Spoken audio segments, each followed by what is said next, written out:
Imagine you're in high school. A lockdown is called. The voice outside your classroom door sounds exactly like your janitor. But at that exact moment, he's already lying unconscious in the parking lot. This story is based on a real event, and what they found carved into the door afterward still keeps her up at night. Story 1. The Janitor's Closet. Sarah's true school lockdown story from Michigan, 2019. My name is Sarah, and this happened in October 2019. I was in 11th grade at a suburban high school in Michigan. It was Thursday, 2:30 p.m. I was in chemistry lab with my best friend Emma. We were working on a titration experiment when suddenly the announcement came over the intercom. Attention all students and staff. We are now in lockdown. This is not a drill. I repeat, this is not a drill. At first, we thought maybe it was just another practice drill. But looking at our teacher, Mr. Peterson's face, I knew something was seriously wrong. His hands were shaking as he locked the door. "Everyone, get away from the windows. Now," he whispered urgently. We all huddled in the back corner of the lab. 30 students, cramped in a dark corner, all terrified. Emma gripped my hand so tight, her nails dug into my skin, but I didn't care. 5 minutes passed, 10 minutes, 15 minutes. Then we heard it. Footsteps in the hallway. Slow, deliberate footsteps. The footsteps stopped right outside our door. Knock, knock, knock. "Let me in," a voice said. It sounded familiar, but off somehow, distorted. Mr. Peterson looked at us, finger on his lips. Nobody moved. Nobody breathed. "I know you're in there," the voice said again. "I can hear you breathing." That's when I recognized it. It was Mr. Jenkins, our janitor's voice. But something was wrong. His voice sounded mechanical, like he was reading from a script. "Please," he said, "I'm scared. Let me in." Emma started to stand up. Mr. Jenkins was always nice to us, always had a smile, but I pulled her down. Something wasn't right.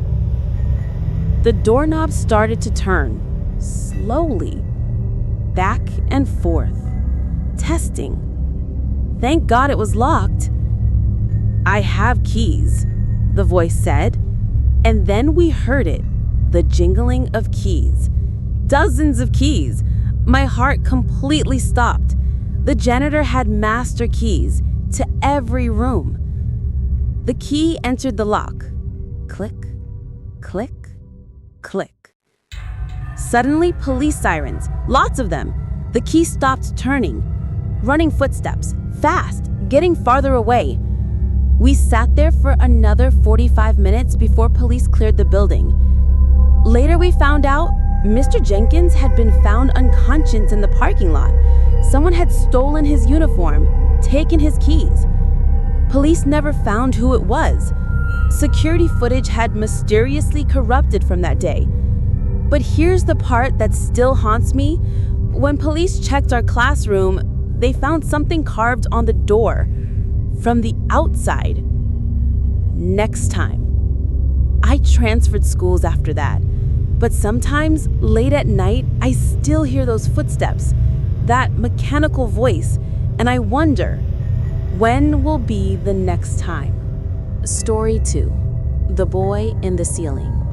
Marcus's story. Texas, 2021. I'm Marcus. This happened in February 2021 during my senior year at a public school in Texas. It was a normal Monday morning. First period, AP History. I always sat in the back row by the window. I liked watching the parking lot, seeing who came late. At 9:15 a.m., the announcement came. Lockdown, lockdown, lockdown. This is not a drill. Our teacher, Mrs. Rodriguez, immediately sprang into action. Lights off, door locked. We all sat against the front wall, away from the door. The first 10 minutes was just silence. Terrifying silence. I checked my phone, no signal. That was weird. Our school usually had great reception. Then I heard it. A scratching sound from above. At first, I thought maybe it was a rat or something, but then the scratching became rhythmic, deliberate. Scratch, scratch, scratch. Pause. Scratch, scratch, scratch. I looked up at the ceiling. We had those typical school ceiling tiles, the white rectangular ones that you can push up.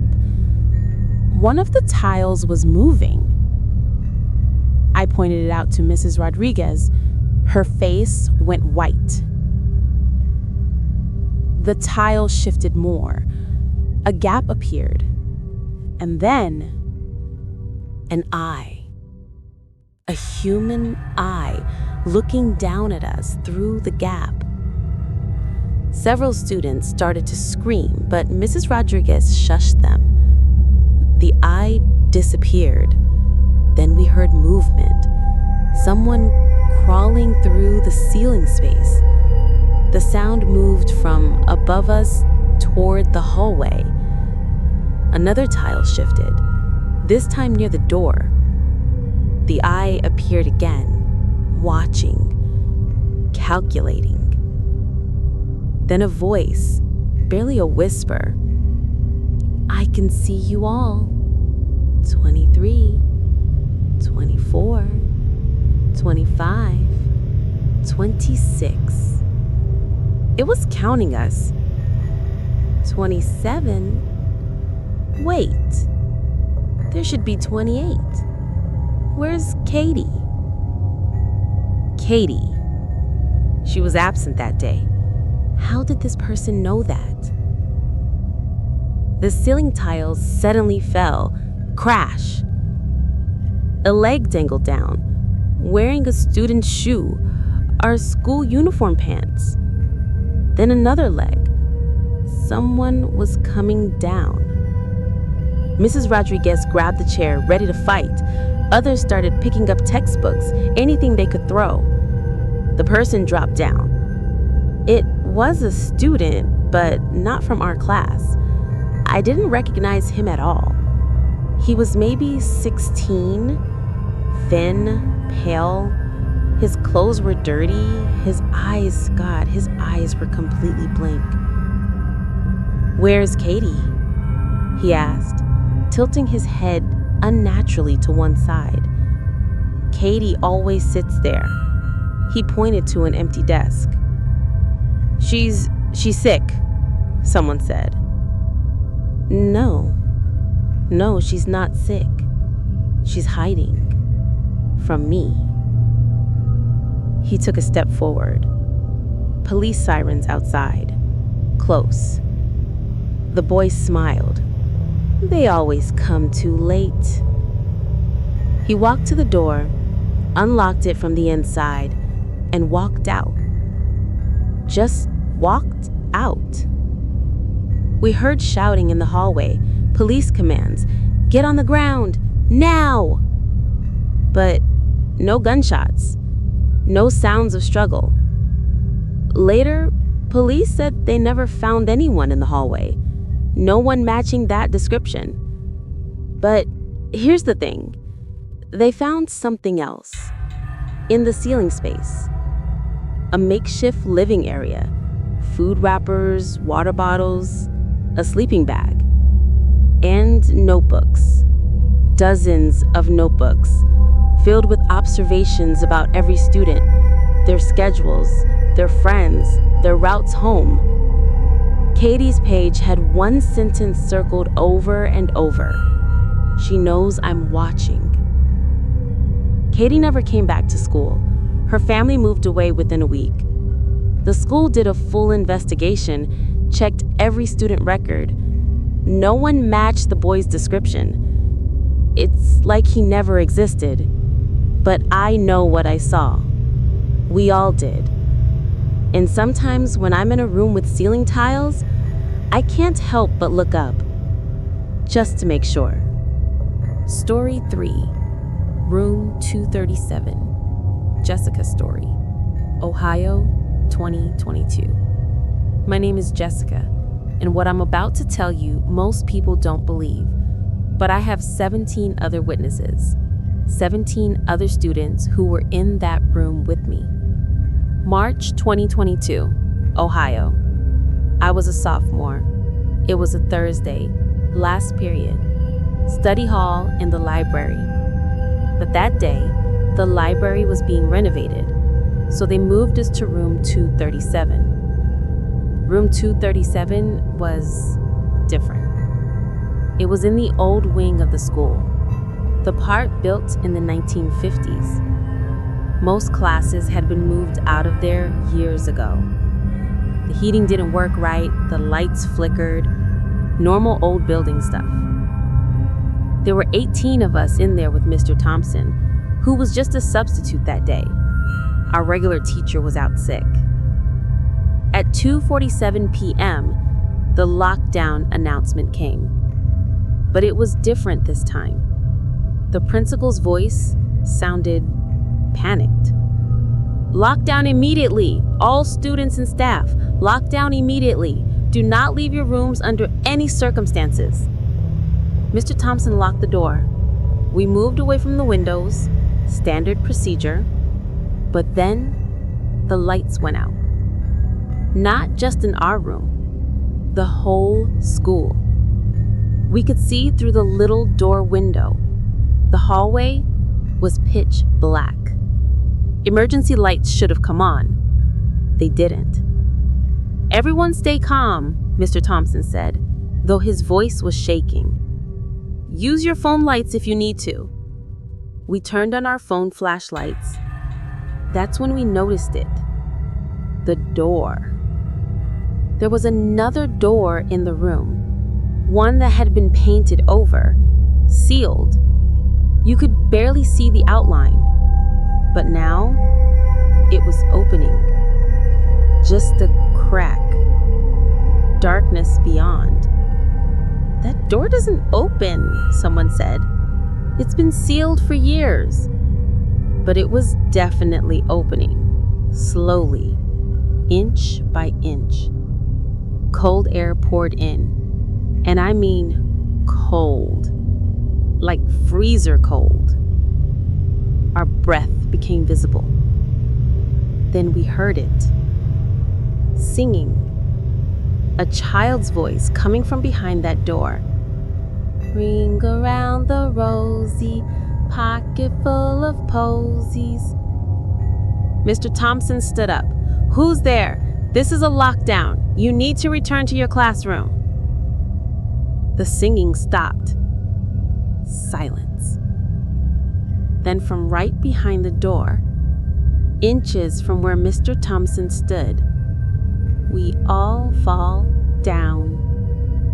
The door slammed open, but no one was there. Just darkness.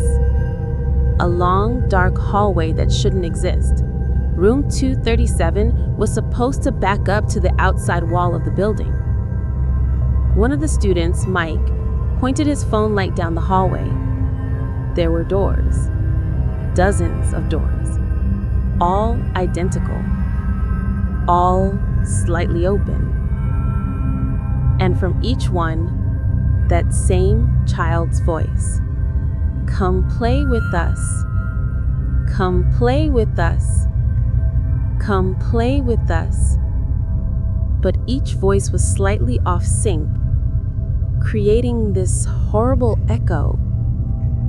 Then we saw her, a little girl, maybe 7 or 8 years old, standing at the far end of the impossible hallway, wearing a school uniform, but an old uniform, like from the 1950s.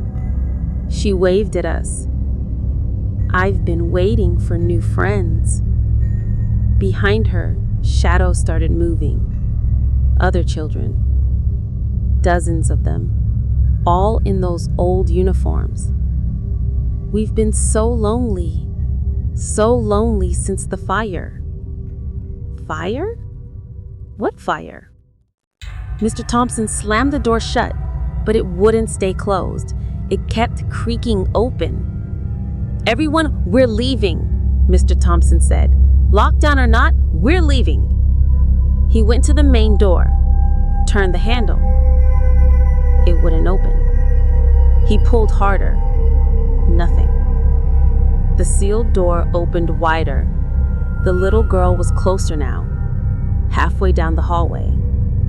"You can't leave," she said. "Not until you play with us. We've been waiting so long, since 1957. Sarah, one of the students, was on her phone. Even without signal, she had downloaded Wikipedia articles for a project. Oh my God! March 15th, 1957. A fire in the east wing of Riverside High School. 23 students and 1 teacher died. They were trapped in a classroom when the door malfunctioned. March 15th. That was today's date. The little girl was even closer now. We could see her face clearly. Burn marks. Half her face was melted. We celebrate every year, but no one ever comes to our party. Until now. The other children started emerging from the doorways. All of them burned. All of them walking toward us. The temperature dropped even more. Ice formed on the windows. Mr. Thompson was ramming the door with his shoulder. Others were helping. It wouldn't budge. The first child reached our doorway, started to step through. Then, sirens. Police sirens, fire trucks, ambulances. The little girl stopped, looked sad. "They're coming to save you, just like they came for us." But they were too late for us. The lights came back on. The sealed door slammed shut. The paint reappeared over it, like it was never opened. The main door unlocked. We ran. We ran so fast.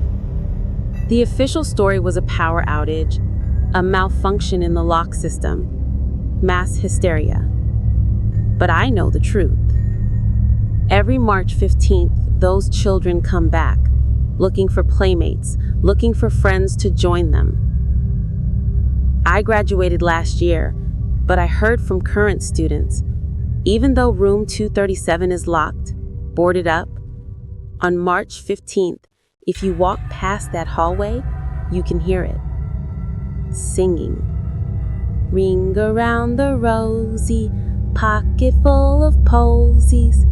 And sometimes, they say, the door opens on its own. And if you look inside, you can see them. Waiting. Still waiting. These 3 stories were collected from different schools across America.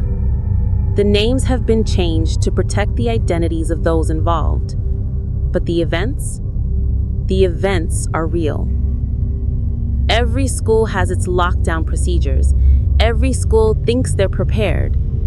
But sometimes there are things you can't prepare for. Things that don't appear in any emergency manual. Things that wait in the shadows, in the ceilings, in sealed rooms. Waiting for the next lockdown. Waiting for the next group of students. Waiting for you. So the next time you hear that announcement, "This is not a drill," remember these stories. Look up at the ceiling tiles. Check the sealed doors. And whatever you do, don't let anyone in. Not until you're absolutely sure they're human.